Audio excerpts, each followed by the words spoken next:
প্রিয় ছাত্রছাত্রী, ছায়া স্মার্ট ক্লাসে তোমাদের স্বাগত। আমি প্রদীপ স্যার বলছি।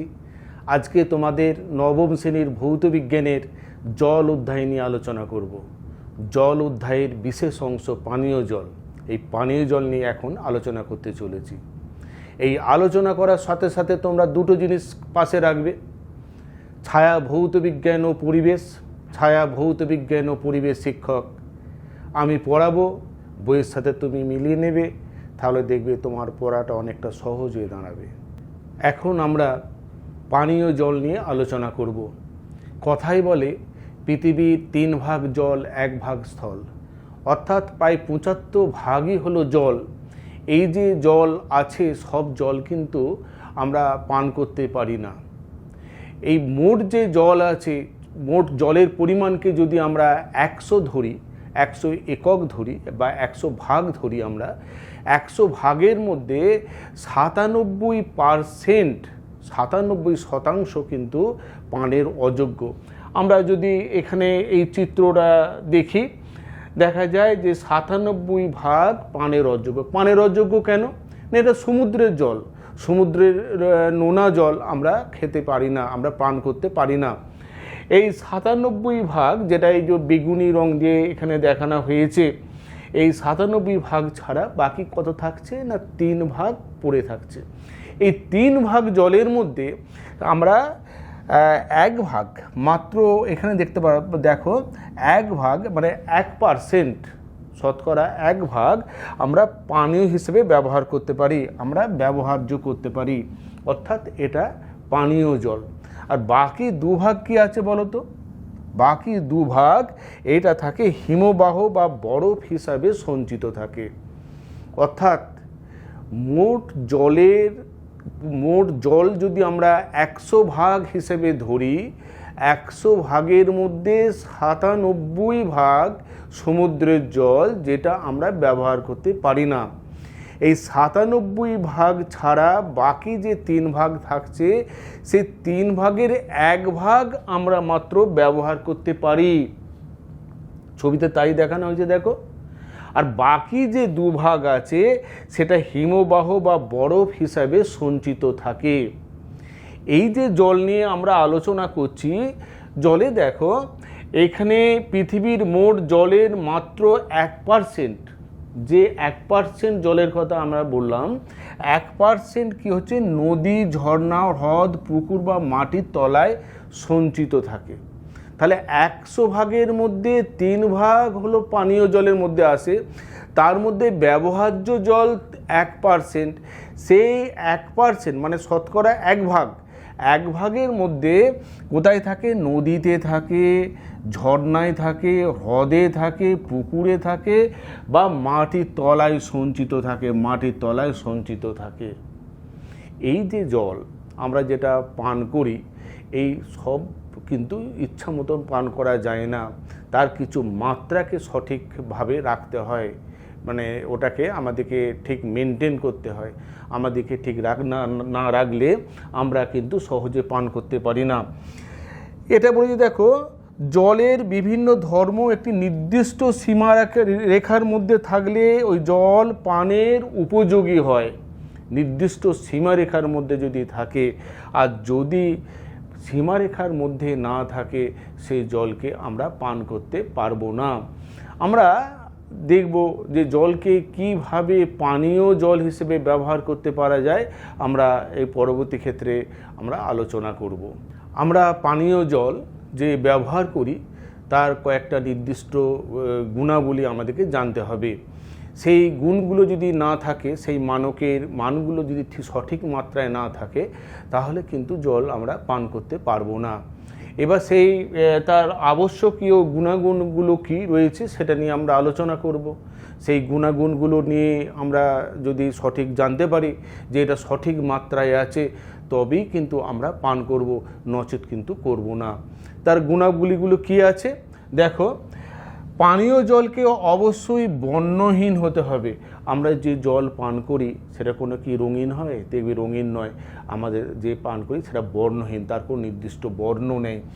গন্ধহীন, জলের কোনো নির্দিষ্ট মানে শুদ্ধ জল যেটা পানীয় জল তার কোনো নির্দিষ্ট গন্ধ নেই, স্বাদ নেই, কোনো নির্দিষ্ট স্বাদ নেই, সেটা যে বেশি টক বা মানে অম্ল বা সেটা তেতো বা মিষ্টি বা এরম কোনো স্বাদ কিছু নেই।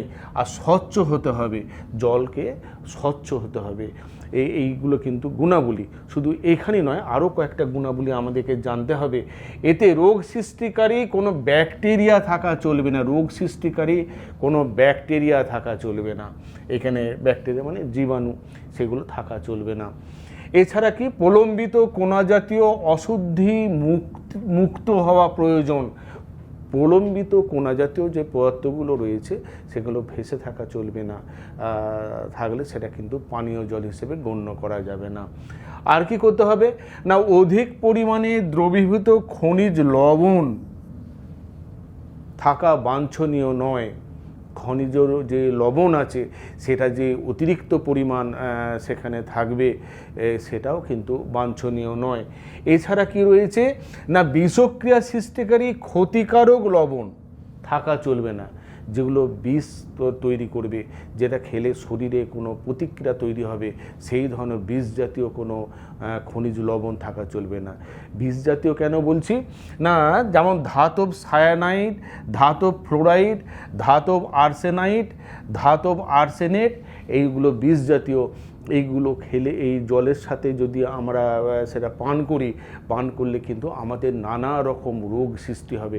সেটা আমরা পরবর্তী ক্ষেত্রে আলোচনা করব এই বিষয়টা নিয়ে, কি কি রোগ হয় এই শরীরে, বিভিন্ন রকম এই ত্বকের ওপরে বা বিভিন্নভাবে রোগ সৃষ্টি করে, তার জন্য তাকে বিষ বলা হয়ে থাকে। এই বিষ জাতীয় লবণগুলো থাকা চলবে না।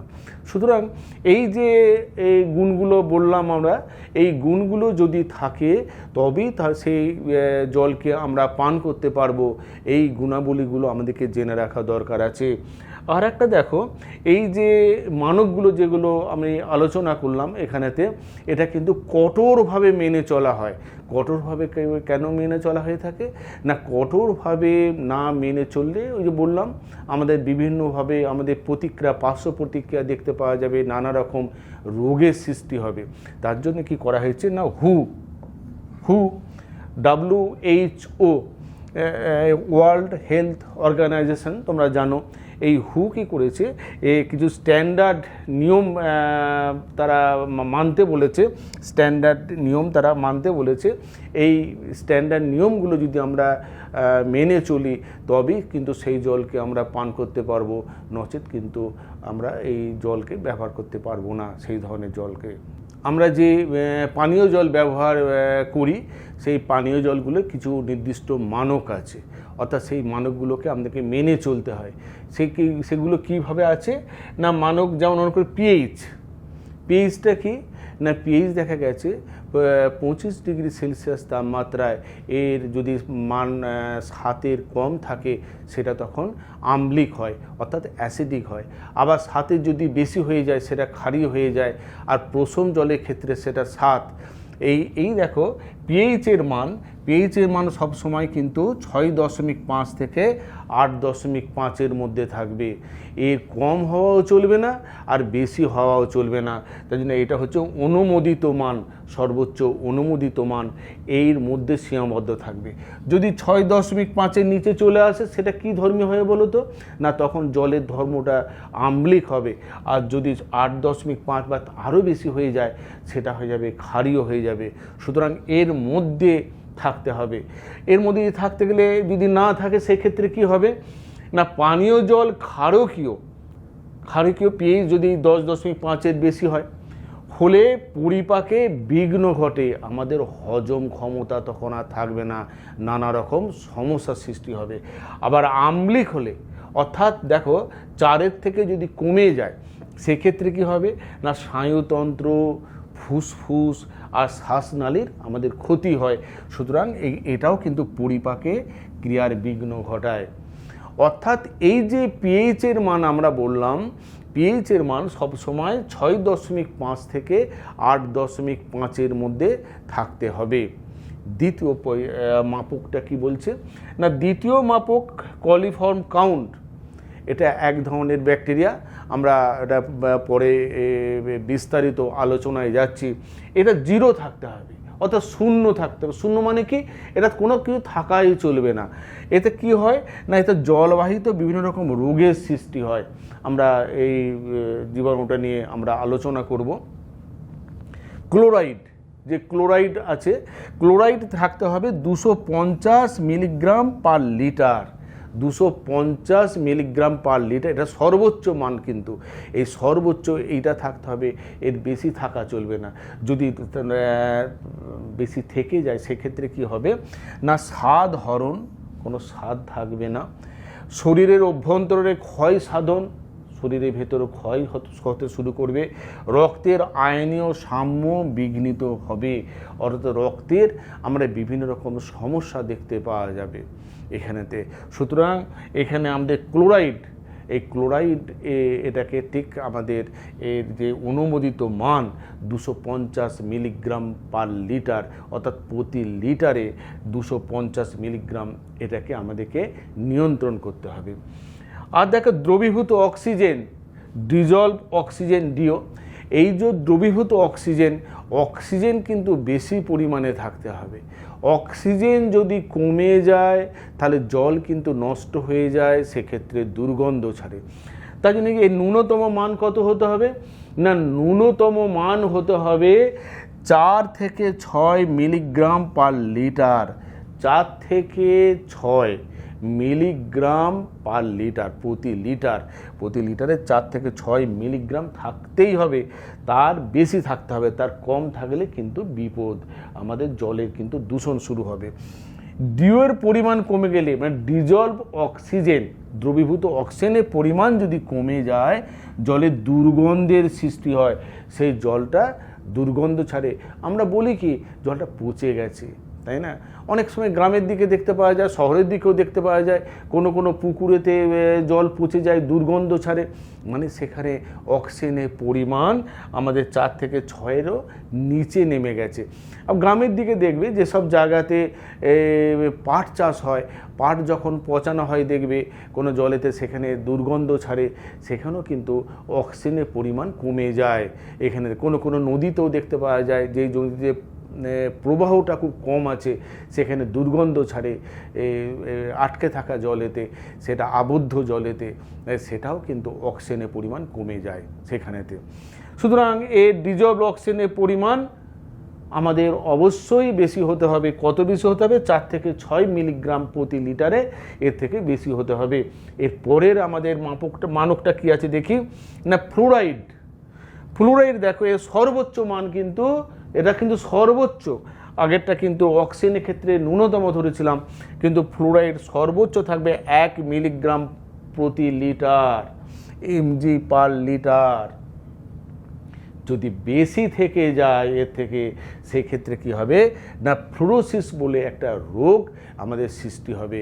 আমরা এই ফ্লোরোসিস রোগটা কি, এটাও নিয়েও বিস্তারিত আমরা যথাসময়ে আলোচনা করব, এই জলের অধ্যায়তেই আলোচনা করব। আর্সেনিকও এখান থেকে কি হয় না, 0.01 থেকে 0.05 মিলিগ্রাম প্রতি লিটার, এমজি পার লিটার আমাদের থাকতে হবে। এর বেশি থাকলে কিন্তু আমাদের আর্সেনিকোসিস রোগের সৃষ্টি হবে। আমরা এই রোগগুলো নিয়ে পরে বিস্তারিত আলোচনা করব। সুতরাং দেখো আমাদের এই মানকগুলো কিন্তু আমাদের মেনে চলতে হবে, মানকগুলোকে আমাদের মেনে চলতে হবে, এগুলোকে আমাদের বিস্তারিত জানতে হবে, মনে রাখার চেষ্টা করতে হবে। আর এখান থেকে কি কি সমস্যা সৃষ্টি হতে পারে সেগুলোকে জানতে হবে। না জানলে কিন্তু আমরা পানীয় জল সহজে আমরা পান করতে পারবো না। ইচ্ছামতো জল পেলেই যে পান করব তা হয় না, কিন্তু এগুলোকে মেনে চলতে হবে।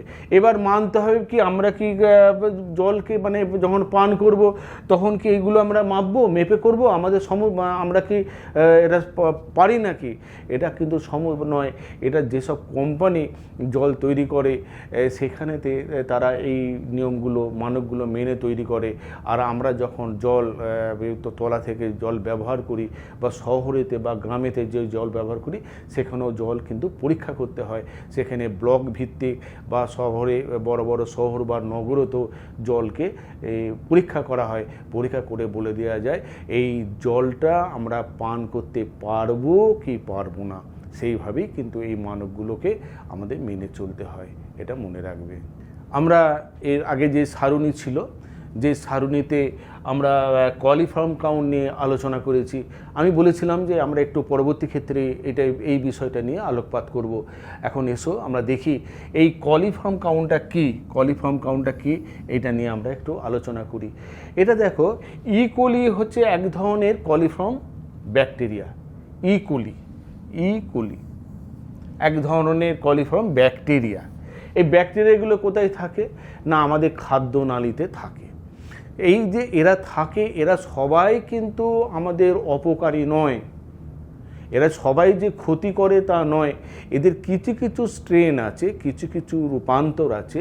সেই স্ট্রেনগুলো কিন্তু, এই যে স্ট্রেন যেটা রয়েছে, তারা কিন্তু আমাদের পেটে নানা রকম সমস্যার সৃষ্টি করে। এইগুলোকে আমাদের দেখতে হবে কারা সমস্যার সৃষ্টি করছে। এইটার জন্য আমাদেরকে কলিফর্ম কাউন্ট জানতে হবে। কলিফর্ম কাউন্টটা কি না, কলিফর্ম কাউন্টটা হলো 100 মিলিলিটার কোনো জলের নমুনায়। 100 মিলিলিটার মানে কি বলো তো, মোটামুটি একটা কাপের যে জল, সেই কাপের জলটাকে তুমি 100 মিলিলিটার ধরতে পারো। এই যে জল আছে, এই জলে যতগুলো কলোনি থাকে, কলোনি মানে কি বলো তো, আমরা বলি তো গ্রামের দিকে বা শহর, বিশেষ করে শহরের দিকে যে বিভিন্ন রকম কলোনি থাকে, এই কলোনি, এই কলোনি, বি কলোনি, বিভিন্ন রকম নাম থাকে সেই কলোনি। অর্থাৎ অনেকগুলো মানুষ যখন জোটবদ্ধভাবে একটা জায়গাতে বাস করে, অর্থাৎ পাড়া যেটাকে আমরা বলি, সেটা একটা কলোনি তৈরি করে।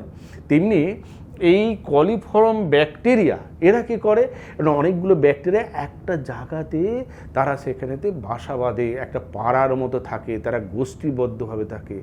যেমনটা দেখো, আমরা মৌমাছির ক্ষেত্রে গেছি, মৌচাকের ক্ষেত্রে গেছি, অনেকগুলো মৌচাক এক কাছে আবদ্ধ হয়ে থাকে। এরাও সেরকম, এরা কিন্তু আবদ্ধ জোটবদ্ধ অবস্থায় থাকে, যেটাকে কলোনি বলে। তাহলে 100 মিলিলিটার জলেতে যতগুলো কলোনি থাকে, সেই কলোনি থাকে তাকে আমরা কি বলবো না কলিফর্ম কাউন্ট তাকে বলবো, তাকে বলা হবে কলিফর্ম কাউন্ট। এই কলিফর্ম কাউন্ট কিন্তু 0 হতে হবে, অর্থাৎ কোনো কলোনি থাকা চলবে না। সোজা কথায় ইকোলি ধরনের কোনো ব্যাকটেরিয়া থাকা চলবে না। ব্যাকটেরিয়া যদি ওটা 0 হয়, যদি 0 হয় এই কলিফর্ম কাউন্টের পরিমাণ, তাহলে কিন্তু সেই জলটা খুব বিশুদ্ধ পানীয় জল হিসেবে আমরা বিবেচনা করব। তাই এখানে বলা হয়েছে, দেখো, বিশুদ্ধ পানীয় জলের ক্ষেত্রে কলিফর্ম কাউন্টের মান 0 হওয়া প্রয়োজন। এটা 0 হতে হবে, অর্থাৎ কোনো কলোনি থাকা চলবে না। দেখো, বড় বড় শহরে বা নগরেতে আমরা যে পানীয় জল ব্যবহার করি, পানীয় জল অধিকাংশ ক্ষেত্রেই কিন্তু মাটির তলা থেকে সংগ্রহ করা হয়ে থাকে। কিন্তু এমনও কোনো জায়গা আছে সেইখানকার যে পানীয় জল যখন আমরা ব্যবহার করি, বড় বড় হ্রদ, বড় বড় জলাশয়, ঝর্ণা বা কোনো জমে থাকা জল, কোনো স্বচ্ছ জল, সেখান থেকে আমরা কিন্তু এই পানীয় জলকে ব্যবহার করি। সেই ক্ষেত্রে অর্থাৎ কোনো একটা লেক বা কোনো একটা হ্রদ, সেখানে যে জল আছে সেই জলকে পানীয় জল হিসেবে ব্যবহার করার জন্য আমরা প্রথমে কয়েকটা পদ্ধতি অবলম্বন করি।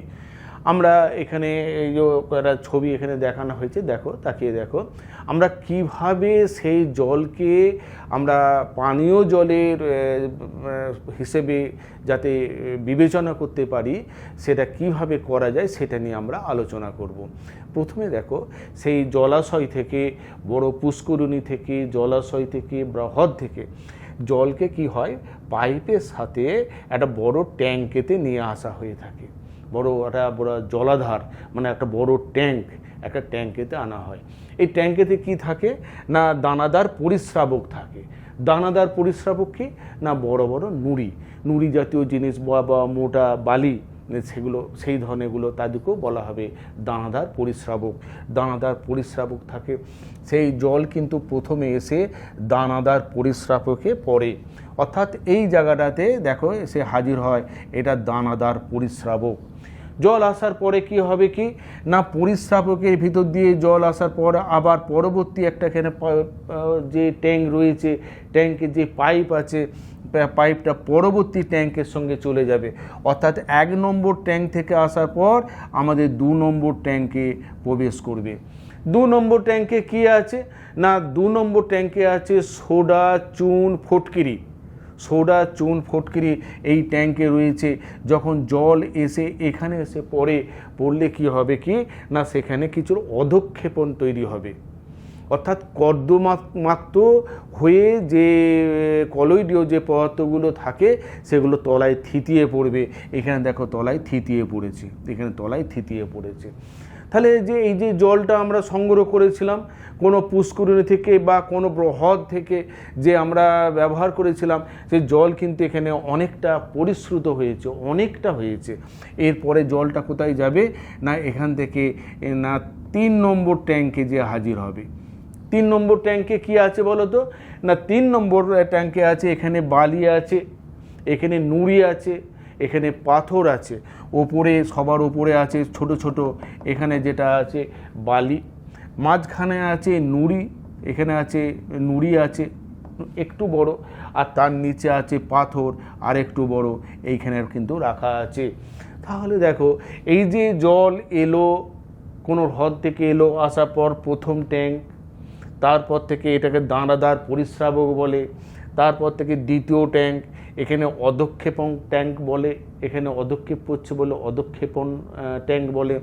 এখান থেকে তৃতীয় ট্যাঙ্ক এসে হাজির হলো, এটাকে কি সূক্ষ্ম পরিস্রাবক থাকে, এখানে জল কিন্তু অনেকটা আরও পরিশ্রুত হলো। হওয়ার পরে এই যে তলা দিয়ে দেখো এটাতে আসছে, এসে আবার এখানে পাইপ আছে, পাইপ এসে এখানে আবার একটা ছোট একটা চেম্বারেতে বা একটা ট্যাঙ্কের মধ্যে প্রবেশ করলো। এখানে কি হয় বলো তো না, এখানেতে না ক্লোরিন সংযোগ করা হয়ে থাকে। ক্লোরিন সংযোগ করলে কি হয় না, এখানে যে জলের মধ্যে কোনো যে জীবাণু থাকে সেগুলো নষ্ট হয়ে যায়। তাহলে এখানে ক্লোরিন সংযোগ করা হলো, করার পর যে জলটা পাওয়া গেল, জলটা কিন্তু পানের যোগ্য হয়ে দাঁড়ালো। এবার কি করা হবে না, সেই জলকে আমরা আবার একটা ট্যাঙ্কের মধ্যে আনা হয়। সেই ট্যাঙ্কের মধ্যে এইটা যদি আমরা 4 নম্বর বলি, যেখানে ক্লোরিন সংযোগ করা হয়েছে, এটা আমরা 5 নম্বর ধরছি। এই 5 নম্বর ট্যাঙ্কে এসে হাজির হচ্ছে। 5 নম্বর ট্যাঙ্কে এখানে জমা হয়, একে বলা হবে সঞ্চয়ী ট্যাঙ্ক, একে বলা হবে সঞ্চয়ী ট্যাঙ্ক। কেন সঞ্চয়ী বলা হচ্ছে, এখানে জমা রাখা হচ্ছে, এখানে সঞ্চয় করে রাখা হচ্ছে। কিসের জন্য সঞ্চয় করা হচ্ছে না, শহরেতে বাড়িতে বাড়িতে পৌঁছে দেওয়া হবে এই জলকে পানীয় জল হিসেবে ব্যবহার করার জন্য। তার জন্য কি দরকার না, তার জন্য এখানে আবার ট্যাঙ্ক আছে। এই ট্যাঙ্কের ভেতরেতে ঘর বাড়ি এবং অন্যান্য স্থানেতে এইখানে যে পাইপ আছে, পাইপের মাধ্যম দিয়ে মাটির তলা দিয়ে বিভিন্ন বাড়িতে বাড়িতে পৌঁছে যায় এইখানেতে। এইভাবে কিন্তু শহরেতে বা বড় বড় যেখানে কোনো নগরেতে এই যে জমা জল, অর্থাৎ যেখানে বিপুল পরিমাণে জল জমা হয়ে আছে, সেই জলকে আমরা সহজে পানীয় জল হিসেবে কী করে ব্যবহার করতে পারি, সেটাই কিন্তু এখানে পদ্ধতি এখানে দেখানো হয়েছে। আমরা যেই পদ্ধতি আলোচনা করলাম, যে বিভিন্ন ট্যাঙ্কের মাধ্যম দিয়ে পরিশ্রুত করলাম, এছাড়া আরও কয়েকটা পদ্ধতি আছে আমাদেরকে জানতে। স্ফুটনের সাহায্যে আমরা করতে পারি, জলকে পরিশ্রুত করতে পারি, পানীয় জল হিসেবে ব্যবহার করতে পারি। আমরা আরও কয়েকটা পদ্ধতিতে করতে পারি। ক্লোরিনেশন যেটা পদ্ধতি আছে, ক্লোরিন ব্যবহার করে আমরা ব্যবহার করতে পারি। এছাড়া আমাদের বাড়িতে দেখবে ওয়াটার ফিল্টার রয়েছে, সেখানেও কিন্তু আমরা জলকে অনেকটা পরিশ্রুত করতে পারি। এই বিভিন্নভাবে পরিশ্রুত করার পদ্ধতি আছে, যেখানে যেমন সেখানে সেই নীতি আমাদের মেনে চলি, করে আমরা জলকে পরিশ্রুত করি। জলকে পরিশ্রুত করে না পান করলে আমাদের কিন্তু নানা রোগেতে আমাদেরকে শরীরেতে রোগ আমাদের বাসা বাঁধবে, সেখানে নানা রকম সমস্যার সৃষ্টি হবে। তার জন্য জলকে অবশ্যই পরিশ্রুত করে আমাদের পান করতে হবে। ভৌত বিজ্ঞানের বিভিন্ন টপিকের ওপর ভিডিওগুলো দেখার জন্য ছায়া প্রকাশনীর ইউটিউব চ্যানেলটি সাবস্ক্রাইব করো। যদি ভালো লাগে লাইক ও শেয়ার করো। নতুন নতুন ভিডিওর নোটিফিকেশন পেতে বেল আইকনে ক্লিক করো।